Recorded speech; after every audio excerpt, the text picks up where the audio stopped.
నమస్తే, welcome to our channel. రీసెంట్గా రాఘబాబు గారు బెదిరింపు కాల్స్ చేస్తున్నారు అని చెప్పేసి సామాజికవేత్త రాంప్రసాద్ అనగాని గారు చెప్తున్నారు. దీని గురించి మాట్లాడదాం. ఆయన మనతో పాటు ఉన్నారు. నమస్తే సార్. నమస్తే. ఏంటి నాగబాబు గారికి మీకు గొడవ, సైబర్ క్రైమ్లు, ఈ మెసేజ్లు అసలు ఏమైంది మొదటి నుంచి? ఇది వివరించే ముందు కొంచెం డీప్గా చెప్పాలనుకుంటున్నాను. నేను ఒక ప్రజా సమస్య మీద పోరాడుతున్నాను. ఓకే. దశాబ్దాలుగా ప్రభుత్వాలు చేసే మోసం. సో ఈ ఆస్పెక్ట్లో పవన్ కళ్యాణ్ గారు ప్రశ్నించడం కోసం, ప్రజా సమస్యల పరిష్కారం కోసం పార్టీ పెట్టారు. సో ఈ వ్యవస్థ మీద నేను ఒక్కనే పోరాడేటప్పుడు ఈయన పార్టీ పెట్టారంటే ఈయన ద్వారా అయితే కొంచెం సమస్య వెలుగులోకి వస్తుంది, పరిష్కారం చూపిస్తే సుప్రీంకోర్టు అనేది ఒక ఆశయంతో ఆ పార్టీ పెట్టినప్పటి నుంచి ఆయన కలవాలని చెప్పి ప్రయత్నం చేస్తూనే ఉన్నారు. Okay, done. చేస్తున్న ప్రక్రియలో భాగంగా అప్పట్లో నా పోస్టులు కానీ అవి కానీ చూసి కళ్యాణ్ దిలీప్ శంకర్ అని చెప్పేసి అడ్వకేట్ అనమాట. ఇప్పుడు అతను నన్ను పిలిపించి, హైదరాబాద్ పిలిపించి మొత్తం చూసి, నీ ఒక్కరి సమస్య కాదు, ఇది జాతికి ఉపయోగపడే సమస్య. నీకు మీరు ఎంచుకున్న సమస్య ఏంటో ఒకసారి చెప్పండి. చెప్తాను. ఇది జాతికి పనికొచ్చే సమస్య అని చెప్పి కళ్యాణ్ దిలీప్ శంకర్ నాతో ఫోటో దిగి అతని యొక్క స్టైల్లో ఆయన సోషల్ మీడియాలో పోస్ట్ చేసుకున్నారు. అప్పుడు కళ్యాణ్ దిలీప్ శంకర్కి పవన్ కళ్యాణ్ పక్కన ఉన్నటువంటి క్వార్టర్ల వ్యక్తికి కోల్డ్ వార్ నడుస్తుంది. ఆ ఆస్పెక్ట్లో నేనేదో కళ్యాణ్ దిలీప్ మనిషిని అని చెప్పి వంకతో నన్ను దూరంగా పెట్టేసేసారు సమస్య ఎన్నుకోకుండా. అది అట్లా కాంట్రవర్సీ బిగిన్ అయింది. అర్థమైంది. అసలు సమస్య ఏంటంటే బ్యాంకుతో లింక్ చేయబడిన ప్రభుత్వ పథకాలు సక్రమంగా అమలు జరగట్లేదు. దానివల్ల రైతుల ఆత్మహత్యకి కారణం.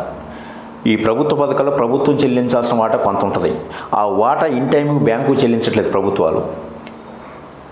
చెల్లించకపోతే ఆ నష్టం రైతుల నుంచి వసూలు చేస్తున్నాయి బ్యాంకులు. ప్రభుత్వం చెల్లించకపోతే రైతు ఎందుకు కట్టాలి? ఇప్పుడు క్లియర్గా మీరు చెప్పాలంటే గత ప్రభుత్వం చంద్రబాబు నాయుడు గారు రుణమాఫీ ఇచ్చారు. 5 విడతలుగా చేస్తామని చెప్పి బాండ్లు ఇచ్చి మరీ చేశారు. 3 విడతలు చెల్లించింది, 4-5 విడతలు ప్రభుత్వం చెల్లించలేదు. 4-5 విడతలు ప్రభుత్వం నుంచి వసూలు చేయకోకుండా రైతుల నుంచి వసూలు చేశారు బ్యాంకులు. ప్రభుత్వం చెల్లించకపోతే రైతు ఎందుకు కట్టాలి? ఇట్లా ప్రతి పథకంలో కూడా ప్రభుత్వం వాటా ఇన్ టైంకి బ్యాంకులు చెల్లించలేదు. ఆ నష్టం బ్యాంకులు రైతుల నుంచి వసూలు చేస్తున్నారు. రైతులను ఆర్థికంగా ఇబ్బంది పెడుతున్నారు. ఇది కారణం కాదా? అవును. దీని మీద నా ఆధారాలు నా ఒక్కరి దగ్గరే ఉన్నాయి. నేను మెయిన్ విక్టిమ్ని కాబట్టి నా దగ్గర ఉన్నాయి కాబట్టి దీని మీద లీగల్గా పోరాడుతున్నాను గత 13 ఏళ్ల నుంచి. ఓకే. నాకు న్యాయం జరిగితే ఆ జడ్జిమెంట్ ప్రతి రైతుకి ఎఫెక్ట్ అవుతుందని చెప్పేసి నాకు తీర్పు అవ్వకుండా 100% ఆపరేషన్ సక్సెస్, పేషెంట్ డెడ్ అని జడ్జిమెంట్ ఇచ్చారు 3 కోర్టుల్లో. సో దీని మీద రాష్ట్రపతి గారికి, సిజిఐకి, మన ఎన్వి రమణ గారిని కూడా కలిసి చెప్పి దీని మీద ఒక కమిషన్ ఆదేశించండి అని చెప్పాను. అందరికీ చెప్పాను నేను ఇవి. కానీ ఈ అధికారాన్ని చేపట్టిన ఏ ప్రభుత్వం అయినా సరే ఈ యొక్క లొసుకులు తెలుసు కాబట్టి ఏ ప్రభుత్వం చేయదు ఇది. సో ప్రశ్నించడం కోసం వచ్చే పవన్ కళ్యాణ్ దీని మీద నువ్వు స్పందిస్తే వైరల్ అవుతుంది నేను నీ అభిమానుల ద్వారా అని చెప్పేసి అంటే అని అనేక రకాల ఆశపడుతుంది. ఇక్కడ మీరు చూస్ చేసుకున్న పర్సనే రాంగ్. ఆయనకే క్లారిటీ లేదు ఏం ప్రశ్న వేయాలనేది. మీ ప్రశ్నలు ఆయన మీద రుద్దడానికి మీరు ఎందుకు వచ్చారు? ఇక్కడ తప్ప ఆయన చెప్పిన మాటల ప్రకారం ఆయనకి ఏ క్లారిటీ ఉన్నది నాకు అనవసరం. ఒక పార్టీ పెట్టాడు, ఇమేజ్ ఉంది. అవును. కొన్ని దేశంలో ఉన్న 50% సమస్యలు పెన్ను పేపర్తో పరిష్కారం అవుతాయి. సో ఈయన వ్యక్తిగా నేను ఒక వ్యక్తిని ఆయన ఒక శక్తిగా మాట్లాడితే వైరల్ అవుతుంది, సుప్రీంకోర్టుకి కళ్ళు తెలుస్తుంది అనేది నా యొక్క అభిప్రాయం. సుప్రీంకోర్టుకి ఎందుకు తెలుస్తుందంటే సుప్రీంకోర్టులో రైతుల ఆత్మహత్య మీద కేసు ఉంది. ఓకే. గుజరాత్ రాష్ట్రం వాళ్ళు 2014లో వేస్తే ఇది ఒక గుజరాత్ రాష్ట్రానికి సంబంధించింది కదని చెప్పేసి అన్ని రాష్ట్రాల సంబంధించి సుమోటోకి తీసుకుంది. సుప్రీంకోర్టు కేంద్ర రాష్ట్ర ప్రభుత్వం నివేదిక అడుగుతుంది. ఇక్కడ మోసం చేసేదే ప్రభుత్వాలు కాబట్టి ఏ ప్రభుత్వం కూడా నివేదిక అవుతుంది సుప్రీంకోర్టు. ఇది పవన్ కళ్యాణ్ ద్వారా బయటకు వస్తే ఆటోమేటిక్గా అవుతుంది. ఇక్కడ 2 వ్యవస్థలు చేసే తప్పులు, ఇక్కడ బ్యాంకింగ్ వ్యవస్థ, ఇక్కడ ప్రభుత్వాలు 2 కలిసి చేసే మోసాన్ని పరిష్కరించాల్సిన సుప్రీంకోర్టు మాత్రమే. సో ఈ పవన్ కళ్యాణ్ లాంటి ఒక సెలబ్రిటీ కనుక దీని మీద స్పందించి, లేదంటే ఇంకా ధైర్యం చేసి సుప్రీంకోర్టులో పిల్లి వేసినా, లేదంటే ఆ ఖర్చులు కూడా నేను పెట్టుకుంటా, అలాంటి వ్యక్తి ఇది చేస్తే ముందు వైరల్ అవుతుందని చెప్పేసి ఆయన చరిత్రలో మిగులుతాడు.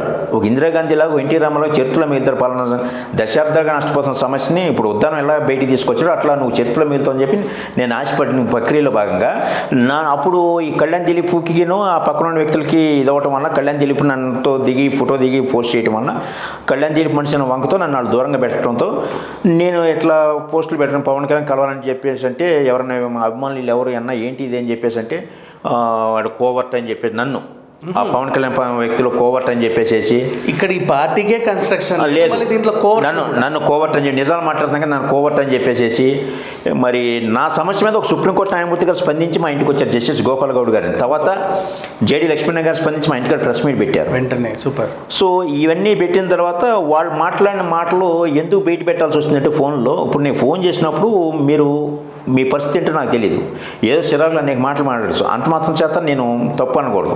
తర్వాత మీరు రియలైజ్ అయ్యి ఏమంటే మీరు ఇట్లా తప్పు ఇట్లా రాంగ్ టైంలో ఫోన్ చేశారు, నేను కొంచెం అడావుడిగా ఉన్నాను ఏంటంటే అని చెప్పేసి అన్నాను కూడా, నాకు మీ మీద నెగిటివ్ ఫీలింగ్ ఉండదు. కానీ వాళ్ళు నా మీద ఎప్పుడు కూడా నెగిటివ్గా ట్రోల్ చేస్తున్నారు. ఈవెన్ జేడి లక్ష్మీనారాయణ గారికి మా ఇంటికి వచ్చిన సుప్రీంకోర్టు న్యాయమూర్తి గారు కూడా నా మీద ఫిర్యాదులు చేశారు వీళ్ళు, ఈ కోటల వ్యక్తులు. బేసిక్గా చూసుకుంటే సార్, మీరు ఒక సామాజికవేత్తలాగా ఒక ప్రజా సమస్య మీద పోరాడుతూ ఒక ఆయన్ని ఎంచుకున్నారు. ఏదో చిన్న చిన్న వ్యవహారాల వల్ల ఆయనకి మీ మీద అభిప్రాయం కలగ కొంచెం దూరం అయింది. సరే, అంతవరకు ఓకే. అది పెద్ద పగలాగా ఎందుకు మారింది? పగలాగా ఎందుకు మారిందంటే ఈ కోటల్లో వ్యక్తులు నా మీద ట్రోల్ చేయడం, వాళ్ళకున్న తొత్తులుగా ఉన్నటువంటి అభిమానుల చేత అనగా రాంప్రసాద్ కోవర్టు ఇట్లా అని చెప్పి ట్రోల్ చేయడం వల్ల దూరం పెట్టేయచ్చు మనిషిని.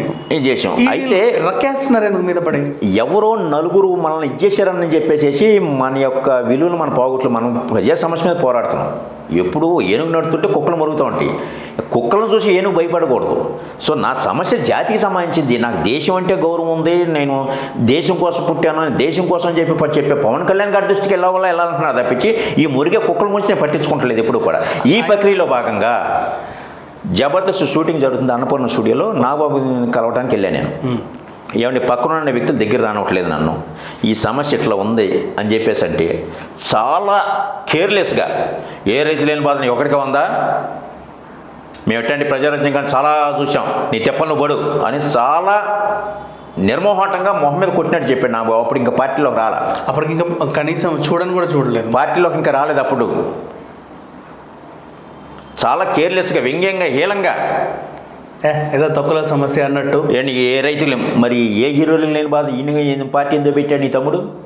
ఇప్పుడు మీకేమైనా ముందు మాట్లాడుతున్నా, ఒకరికి ఒక అభిప్రాయాలు ఉంటాయి. నేను నష్టపోయానా, నాలాగా ఇంకో రైతు నష్టపోకూడదని చెప్పి నేను ఆశతో మాట్లాడుతుంటే కనీసం రైతు అనే గౌరవం కూడా లేకోకుండా నాగబాబు ఈ రకంగా కేర్లెస్గా మాట్లాడాడు. కనీసం వినొచ్చు కదా, నచ్చకపోతే నచ్చలేదు, వినొచ్చు కదా ఒక 10 నిమిషాలు. ఇట్లా జరుగుతుందని చెప్పాను నేను, రైతులకి ఇట్లా జరుగుతుంది, ఇది పవన్ కళ్యాణ్ గారు టేకప్ చేస్తే బాగుంటుందని చెప్పేసి నేను చెప్పాను. అది పోనీ తర్వాత మాట్లాడదామని పోస్ట్పోన్ చేస్తే మీరు ఫీల్ అయ్యేవారు కాదు. అంటే పిలవకపోయినా పర్లేదు, సరే మాట్లాడదాం మనకి ఇందులో అని చెప్పేసి నేను బయటకు వచ్చేసేగా, ఫోటో కూడా దిగలేదు మళ్ళీ నాగబాబుతో. అలాని వేస్ట్ ఫీల్ అవుతుంది మనకి ఏం చేయలేదు. తర్వాత మళ్ళీ ఐ డ్రీమ్ నాగరాజు అనే యాంకరు ఏమండి ఇప్పుడు ఆయన మంచి ఆశంతో పార్టీ పెట్టారు, ఇప్పుడే కోటర్ల వ్యక్తులు అడ్డంగా చేస్తున్నారు, ఆయన సమస్య మీద కలవనీయకుండా చేస్తున్నారు. అనగా రాంప్రసాద్ అని ఒక రైతు నాయకుడు ఈ బ్యాంకుల మీద, ఈ ప్రభుత్వాలు చేసే తప్పుల మీద పవన్ కళ్యాణ్ కలవాలనుకుంటున్నారండి, ఏంటి ఎందుకు కలవనట్లేదు, ఎవరు ఒక అతను నన్ను కలిశాడు అని చెప్పేసి ఆ ఇంటర్వ్యూలో మాట్లాడగా, కానీ చెప్పలేదు. అంటే నేను కలిశాను దాన్ని ఆ రోజున ఏదో ఆయన ఉన్న పరిస్థితుల వలన కానీ వదిలేసుకోవచ్చు. ఒక సీనియర్ మోస్ట్ యాంకర్ కూడా లైవ్లో మాట్లాడినప్పుడు కూడా ఈ సమస్య ఏంటి అని చెప్పి కనీసం పిలిపించి ఇది కూడా లేదు. ఇది లేకపోగా సుప్రీంకోర్టు న్యాయమూర్తి గారు స్పందించాలని చెప్పాను జేడీ గారిని, ఏమైనా నీ సమస్య ఏదో అనుకున్నా ఇలాంటి పెద్ద వ్యక్తులు మీ ఇంటికి వచ్చి స్పందించాల్సి ఏంటి, నీ దగ్గర విషయం ఏంటి, రా ఒకసారి కలిసి మాట్లాడదాం, ఎవిడెన్స్ ఏంటి, రా కూర్చొని మాట్లాడదాన్ని కూడా ఇంతవరకు నా పార్టీ నుంచి ఒక్క పిలుపు కూడా రాలేదు.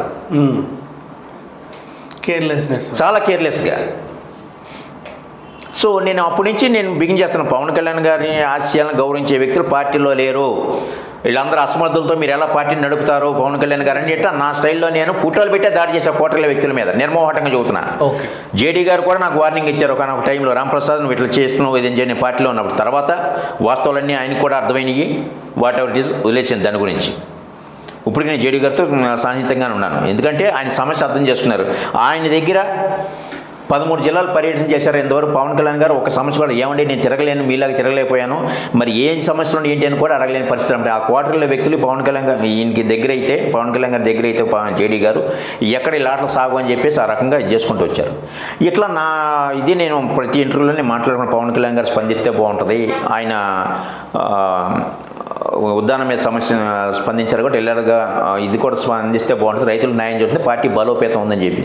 అసలు ఈ సమస్యను అర్థం చేసుకున్న మగోడు ఒక్కడు లేడు పార్టీలో. 99 టీవీలో కూడా దమ్ముందా, పార్టీ అధినేతకే లేదు. 99 టీవీ లైవ్లో కూడా జనసేన పార్టీ అధ్యక్షుడు పవన్ కళ్యాణ్ గారి దగ్గరికి సమస్య తీసుకురా దమ్మున్న మగోడి పేరు ఒక్కడు చెప్పండి అని చెప్పి నేను ఛాలెంజ్ చేశాను. ఒక్కరు లేరు. ఈ నెగిటివ్ ట్రోలింగ్ అనమాట. ఎంతసేపు నా మీద నెగిటివ్ ట్రోలింగ్ చేస్తుంటే నేను కూడా ధీటుగా సమాధానం చేస్తే ఇక అమ్మ నా బూతులు ఇవన్నీ మామూలే వీళ్ళందరి చేత. అయితే ఈ క్రమంలో భాగంగా ఇట్లా ఇంటర్వ్యూ చేస్తే ఒక మెసేజ్ నాగబాబు పెట్టాను నేను. అయినా సరే మీరు నా అభిప్రాయం వదలకుండా పెట్టారు నిర్మోహాటంగా. అన్న కొట్టినా ఏం చేసినా సరే మీరు చెప్పాల్సింది నేను చెప్పి తీరుతానని చెప్పారు.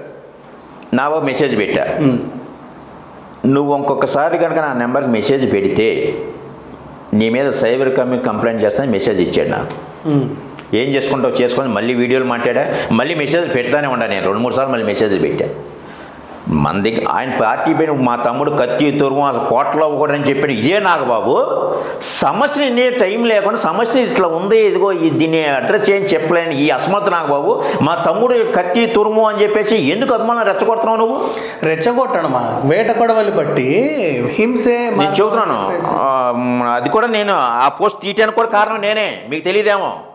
ఆ పోస్ట్ తీయటానికి కూడా కారణం నేనే. నేను దాని మీద చాలా ఛానల్స్ లో కాదు, నాకు తెలియదు అసలు. అజయ్ గారు అని చెప్పేసి ఆయన ఫ్రెండ్ ఇప్పుడు ఏదో కథాకళ అని చెప్పి ఇచ్చేస్తాను చూసారా, అవునవునవును, ఆయన పెట్టా ఇట్లా రెచ్చగొట్టే మాటలు మాట్లాడతారు. ఇప్పుడు అభిమానులే తిరగబడతారు, వాళ్ళకున్న సహనం వాళ్ళకి న్యాయంగా జరగకపోతే హింసే మార్గం అని చెప్పి కత్తిపుచ్చుకొని పోస్టులు పెట్టాడు. రేపు హింసే మార్గంగా మీ మీద తిరగబడతారు, ఇట్లా పోస్టులు పెట్టొద్దని మీ నాగబాబు చెప్పండి అని చెప్పేసి పిఏ ఉమాకి అజయ్ గారికి నేనే పర్సనల్గా మెసేజ్ పెట్టాను. అంటే దాని ఉద్దేశం ఏంటి? ఇంకోసారి మెసేజ్ పెడితే నేను నరికేస్తానా అంటే రెచ్చగొడతామన్నమాట. మేము మాకు మేము ఓడిపోతే కనుక అంటే ఆయన పెట్టిన ఉద్దేశం ఏంటి, శాంతి న్యాయం జరగటంలో గనక న్యాయం జరగకపోతే న్యాయంలో గనక హింసే మార్గం, దయ అనేది గనక ఫలించకపోతే హింసే మార్గం అంటే రెచ్చగొడతాం అనమాట. రేపొద్దు మేము అధికారంలో లేకపోతే మీరు తిరగబడండి రా అని చెప్పేసి మళ్ళీ 1988 రంగయ్య యాజిటేషన్ తీసుకొచ్చే పరిస్థితులాగా రెచ్చగొట్టే విధంగా మాట కత్తి పట్టుకొని. తప్పలేదు, ఎందుకంటే వాళ్ళ దగ్గర కూడా బోల్డ్ మంది రౌడీలు ఉన్నారు. అసలు జనసేనలో వీళ్ళు ఇప్పుడు మెదిలితో మాట్లాడితే వాళ్ళు రౌడీ వీళ్ళు రౌడీ అధికార పార్టీ రౌడీ అంటారు. ఈ జనసేన పార్టీలో ఉన్న రౌడీజం ఇంకోటి లేదు. నన్ను ఇప్పుడు కూడా అనేక రకాల ట్రాప్ చేస్తారు అమ్మాయిల రూపంలో. మళ్ళీ ఇది కూడా విజయవాడలో చాలామందిని వర్గపోరు అంటే ఈ జనసేన పార్టీలో వర్గపోరు ఎవరన్నా ఒకరు వేరే రూట్లో మాట్లాడుతున్నాను అనుకోండి, వాడిని ఏదో రకంగా ఎరగొట్టాలంటే ఇంకో వర్గం ఏంటంటే వాడిని అమ్మాయిలతో ట్రాప్ చేసి పలానా చోట రమ్మని చెప్పి అమ్మాయి చేత పిలిపించేసి అక్కడ కొట్టిన 45 ఉన్నారు నా దగ్గర కేసులు. అట్లా నన్ను కూడా ట్రాప్ చేసి నన్ను కూడా కొట్టింకోవాలనే మూర్ఖపు ఇది ఉంది. ఎందుకంటే ఈ జనసేన పార్టీకి ఒక ఎజెండా ఇప్పుడు లేదు కదా, వాళ్ళకి ఒక ఎజెండా ఉంటే ఎజెండా మీద మాట్లాడతారు. మా పవన్ కళ్యాణ్ ఇది చేస్తా అంటున్నాడయ్యా, మీ దగ్గర దమ్ము ఉందని మాట్లాడేది ఉంటుంది. నేను ఒప్పుకుంటాను. Thank you very much. Thank you so much.